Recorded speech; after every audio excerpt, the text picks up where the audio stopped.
नमस्कार दोस्तों, स्वागत है आप सभी का आपके अपने YouTube चैनल स्टडी पॉइंट में। फ्रेंड, आज हम डिस्कस करने वाले हैं बीटीसी थर्ड सेमेस्टर हिंदी शिक्षण के कुछ इंपॉर्टेंट क्वेश्चन। यहाँ पर हमने 20 अति लघु उत्तरीय प्रश्न सेलेक्ट किए हैं जो नवीनतम पाठ्यक्रम के अनुसार है। सो फ्रेंड, वीडियो को अंत तक देखिएगा और लाइक व शेयर करना ना भूलिएगा। चलिए फ्रेंड, वीडियो शुरू कर लेते हैं। सो फ्रेंड, वीडियो शुरू करने से पहले मैं आपको बता दूं एक बार, आप हमें अनअकैडमी लर्निंग ऐप पर फॉलो कर सकते हैं। जैसा कि आपको स्क्रीन के ऊपर दिखाई दे रहा होगा, मनोज कुमार के नाम से आप सर्च कर सकते हैं। बाकी आपको लिंक डिस्क्रिप्शन बॉक्स में मिल जाता है, वहां से जाइएगा, आप डायरेक्टली पहुंच जाइएगा वहां पर, जो आपको यूपी टेट से संबंधित काफ़ी अच्छी वीडियो मिल जाती हैं। तो चलिए फ्रेंड, आज का अपना सेशन कवर कर लेते हैं। दोस्तों, आज की वीडियो का पहला क्वेश्चन आपके सामने आ चुका है। पहला प्रश्न है हमारा, कबीरदास का जन्म कब और कहाँ हुआ था? कबीरदास का जन्म कब और कहाँ हुआ था? फ्रेंड, यहाँ पर आंसर है आपका, कबीरदास का जन्म वर्ष 1398 में काशी में हुआ था। कहाँ पर हुआ था? ये काशी में हुआ था कबीरदास जी का जन्म। चलिए, अगला क्वेश्चन आ जाएगा हमारा। नेक्स्ट है, कबीर की वाणी का संग्रह किस नाम से प्रसिद्ध है? कबीर की वाणी का संग्रह किस नाम से प्रसिद्ध है?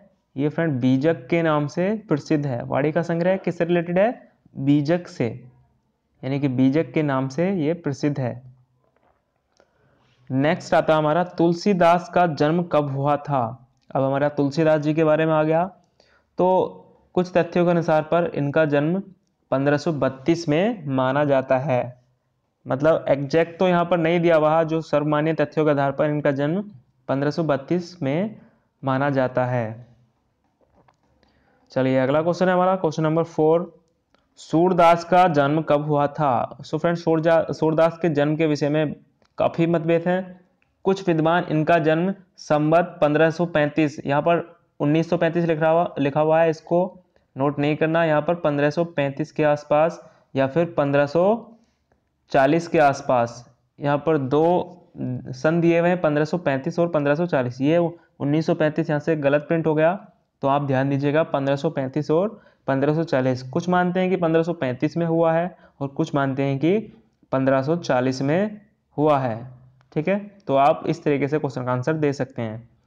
चलिए, क्वेश्चन नंबर 5 आ गया हमारा, भारतेंदु का जन्म कब और कहाँ हुआ था? भारतेंदु का जन्म कहाँ हुआ था? काशी में हुआ था। कब हुआ था? ये 1850 ईस्वी को काशी में भारतेंदु जी का जन्म हुआ था। चलिए, आगे हमारा, डॉक्टर हरिवंश राय बच्चन का जन्म कहाँ हुआ था? कब और कहाँ हुआ था, ये मान के चलिए। देखिएगा, यहाँ पर डॉक्टर हरिवंश राय बच्चन का जन्म 27 नवंबर 1907 को 27 नवंबर 1907 को प्रयाग में हुआ था। कहाँ पर? प्रयाग में। चलिए, इसी टाइप से अगला क्वेश्चन देखेंगे, डॉक्टर हरिवंश राय बच्चन की आत्मकथा का नाम लिखिए। आत्मकथा का नाम लिखना है डॉक्टर हरिवंश राय बच्चन की। यहाँ पर इसका आंसर हो जाएगा, क्या भूलूं क्या याद करूं। एक प्रमुख रचना है ये हरिवंश राय बच्चन की, जो इनकी एक आत्मकथा है। क्या भूलूं क्या याद करूं। ठीक है, गॉट इट। चलिए, अगला क्वेश्चन देखेंगे, क्वेश्चन 8 है हमारा, मैथिली शरण गुप्त का जन्म कब और कहाँ हुआ था? कंफ्यूज नहीं होना है बिल्कुल, एकदम क्वेश्चन को, एक एक क्वेश्चन को क्लियर करके चलते हैं। मैथिली शरण गुप्त का जन्म कहाँ हुआ था? ये चिरगांव नामक स्थान पर हुआ था और वर्ष 1886 ईस्वी में हुआ था। चिरगांव नामक स्थान पर वर्ष 1886 ईस्वी में मैथिली शरण गुप्त जी का जन्म हुआ था। चलिए, अगला क्वेश्चन है, रामधारी सिंह दिनकर का जन्म कब और कहाँ हुआ था?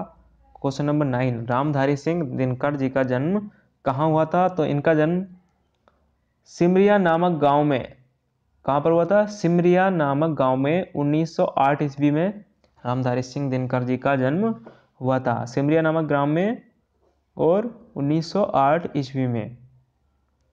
आगे एक बार इसको नोट कर लेंगे। क्वेश्चन नंबर 10 है हमारा, तुलसीदास की प्रमुख रचनाएं या कृतियां क्या क्या हैं? तुलसीदास की प्रमुख कृतियां यहाँ पर दी हुई हैं। श्री रामचरितमानस काफ़ी इंपॉर्टेंट है, क्योंकि ये बहुत बड़ा महाकाव्य है श्री रामचरितमानस, जो तुलसीदास द्वारा रचित है। उसके बाद विनय पत्रिका हमारी, कवितावली, गीतावली, श्री कृष्ण गीतावली, दोहावली, जानकी मंगल, पार्वती मंगल, वैराग्य संदीपनी तथा बर्वे रामायण किसके द्वारा लिखी गई हैं? तुलसीदास जी के द्वारा लिखी गई हैं। एक बार इसे दोबारा ध्यान दे देंगे हम यहाँ पर, श्री रामचरितमानस, विनय पत्रिका, कवितावली, गीतावली, श्री कृष्ण गीतावली, दोहावली, जानकी मंगल, पार्वती मंगल, वैराग्य संदीपनी और बरवे रामायण। यहाँ से एक हमें क्लू मिल जाता है इस टाइप से, जैसे कि ये किसी के अंत में कवितावली, आवली, गीतावली, इसके अंत में भी आवली आवली आवली आता है ना, तो इस टाइप से हम याद कर सकते हैं कि तुलसीदास जी की, या फिर जैसे कि जानकी मंगल, पार्वती मंगल इस टाइप से दिया हुआ हो, तो यहाँ से भी हम इसको माइंड में रख सकते हैं कि ये तुलसीदास द्वारा रचित हैं। चलिए आगे देखेंगे। क्वेश्चन नंबर 11 आ गया हमारा। चार चांद लगाना मुहावरे का अर्थ बताइए तथा वाक्य में प्रयोग कीजिए। चार चांद लगाना मतलब क्या करना, श्री वृद्धि करना या फिर मान बढ़ाना, इसका अर्थ हो जाता है। यहाँ पर हमने इसको वाक्य में प्रयोग किया है क्या, कि राम के गीतों ने विद्यालय के सांस्कृतिक कार्यक्रम में चार चांद लगा दिए। तो इस टाइप से आप वाक्य को मतलब मुहावरों को वाक्य में प्रयोग कर सकते हैं।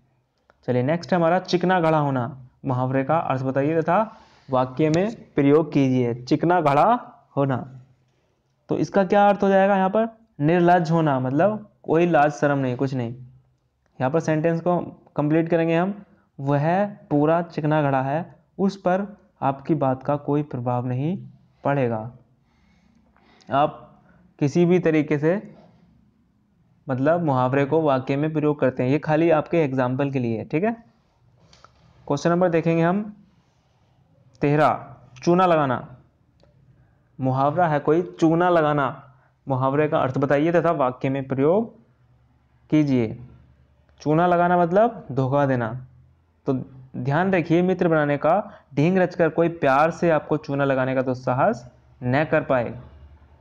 वाक्य में प्रयोग किया हमने इसको, ध्यान रखिए कि मित्र बनाने का ढंग रचकर कोई प्यार से आपको चूना लगाने का दुस्साहस न कर पाए। चलिए क्लियर हो गया ये भी। नेक्स्ट जाएगा हमारा क्वेश्चन नंबर 14, टच से मस न होना। मुहावरे का अर्थ बताइए तथा वाक्य में प्रयोग कीजिए। टच से मस न होना मतलब बिल्कुल भी विचलित नहीं होना, कि कितनी भी विपत्ति आई किंतु रमेश टच से मस नहीं हुआ, या फिर कितनी भी विपत्ति आए मनुष्य को टच से मस नहीं होना चाहिए। क्वेश्चन नंबर आया हमारा 15, टूट पड़ना। मुहावरे का अर्थ बताइए तथा वाक्य में प्रयोग कीजिए। टूट पड़ना मतलब भारी संख्या में जाना, भारी संख्या में जाना, भारी संख्या में नुकसान होना, नहीं सॉरी, भारी संख्या में कहीं भीड़ इकट्ठी हो जाना, इस टाइप से मान के चलिए। हाँ, तो वाक्य में प्रयोग क्या है यहाँ पर, प्रदर्शनी देखने के लिए भीड़ टूट पड़ी। टूट पड़ी यहाँ पर यूज हो गया, इसका मतलब भारी संख्या में वहां पर व्यक्ति पहुंच गए, तो यहाँ पर हमने टूट पड़ी मुहावरे को यूज किया। चलिए आगे देखेंगे। क्वेश्चन नंबर 16 हमारा, खोदा पहाड़ निकली चुहिया, लोकोक्ति का अर्थ बताइए। खोदा पहाड़ निकली चुहिया, यहाँ पर लोकोक्तियाँ हैं, यहाँ पर मुहावरा नहीं है हमारा, ध्यान रखिएगा। लोकोक्तियाँ और मुहावरे में क्या मतलब डिफरेंस होता है ये आपको पता होगा, तो इसका हमें अर्थ बताना। खोदा पहाड़ निकली चुहिया यानी कि अत्यधिक परिश्रम करने पर भी मनानुकूल फल नहीं मिलना। अत्यधिक परिश्रम करने के बाद भी जो मनानुकूल फल वो नहीं मिलना, इसका अर्थ यहाँ पर हो जाएगा।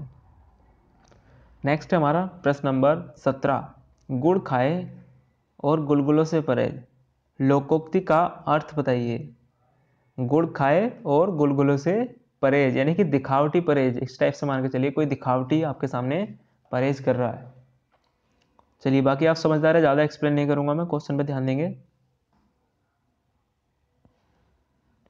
क्वेश्चन नंबर है हमारा 18, घर का जोगी जोगना आन गांव का सिद्ध। लोकोक्ति का अर्थ बताइए। घर का जोगी जोगना और आन गांव का सिद्ध, तो गुणवान व्यक्ति का अपने स्थान पर सम्मान नहीं होता। गुणवान व्यक्ति का अपने स्थान पर सम्मान नहीं होता, और वह जब दूसरी जगह पर जाता है तो उसको पूजा जाता है, ऐसा मान के चलिए। आगे देंगे ध्यान। क्वेश्चन नंबर 19 आ गया हमारा, घर का दीपक बुझाना। मुहावरे का अर्थ बताना है आपको। घर का दीपक बुझाना यानी वंश का नाश करना, अपने वंश का नाश करना घर का दीपक बुझाने का अर्थ हो जाएगा। चलिए आज की वीडियो का अंतिम प्रश्न है हमारा यहाँ पर, क्वेश्चन नंबर 20, कोल्हू का बैल बनना। मुहावरे का अर्थ बताइए। कोल्हू का बैल बनना यानी कि दिन रात कार्य करना। अब आप इसको मतलब वाक्य में प्रयोग भी कर सकते हैं कि रोहित एक तरह से कोल्हू का बैल बना हुआ है, वह दिन रात कार्य करता रहता है, इस टाइप से आप इसको वाक्य में प्रयोग कर सकते हैं। सो फ्रेंड, आज की वीडियो कैसी लगी हमें कमेंट बॉक्स में बताइएगा। फ्रेंड, जो लोग चैनल पर नए हैं चैनल को सब्सक्राइब करना बिल्कुल ना भूलें, और अगर वीडियो अच्छी लगी तो लाइक व शेयर प्लीज कर देना। मैं आपसे 3 चीजें मांग रहा हूं इस वीडियो में, लाइक, शेयर एंड सब्सक्राइब। अगर आपको वीडियो पसंद आए तो बिल्कुल भी मत चूकना, क्योंकि लाइक करने का कोई पैसा नहीं लगता यहाँ पर। चलिए फ्रेंड, मिलते हैं नेक्स्ट वीडियो में, तब तक अपना ख्याल रखिएगा। जय हिंद, वंदे मातरम।